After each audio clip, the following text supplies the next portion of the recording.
You need images for your project. Chances are you're headed to the internet and good old Google. So we open up Google, we type in our search criteria, and then click on images. There's a good chance many of us have done this, and we scroll down, we find an image, we copy it, and put it into our project.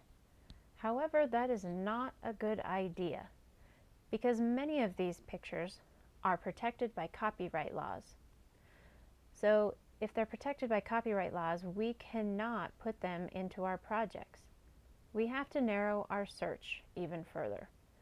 I will click on Tools and go to Usage Rights. The Usage Rights drop-down shows 3 options. Right now we are looking at all images that match our search criteria. Commercial and other licenses would show images that are available for purchase. So you would pay the creator or the author a set amount of money, and then you own that picture so that you can put it into your projects, you can use it commercially, or you could even edit them.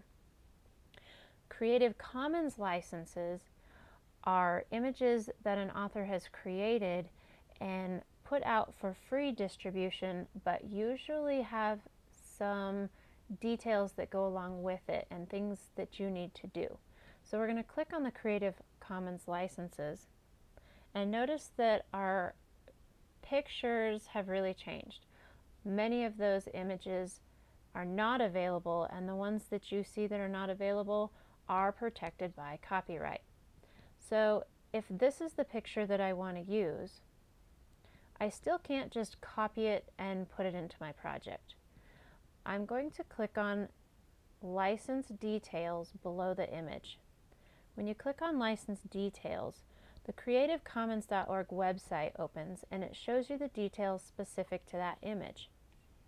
And so this image is free to share and free to adapt.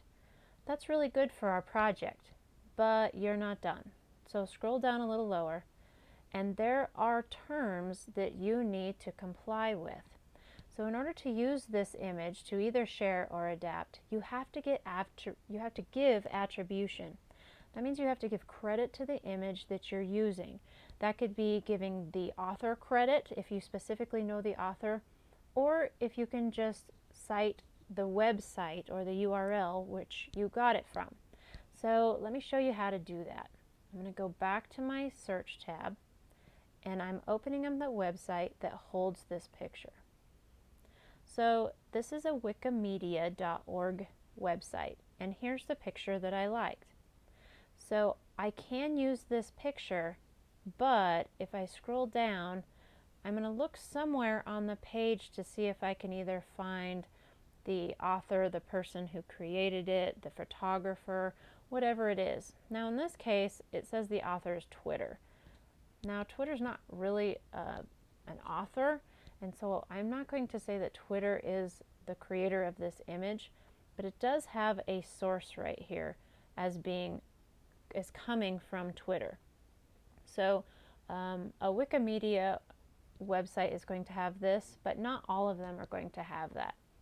I'm going to assume that the original source is not shared, and so I can always copy the web address that I find the picture on. And so this is called a URL, or web address. So if I Command C or Control C on a PC, that's going to copy that address.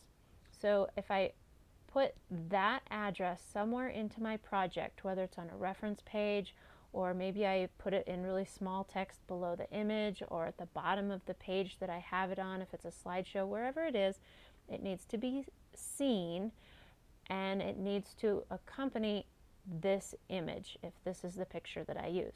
So I would copy and I would paste that in, and then I can come back and then I can copy this image and I can paste that into my project. So there's 2 things that you need to have. You need to have the image, and you need to cite it where you got the image from. So hope that helps. If you're using images in your project, make sure that they are Creative Commons images and check the details. Always, always, always cite your pictures.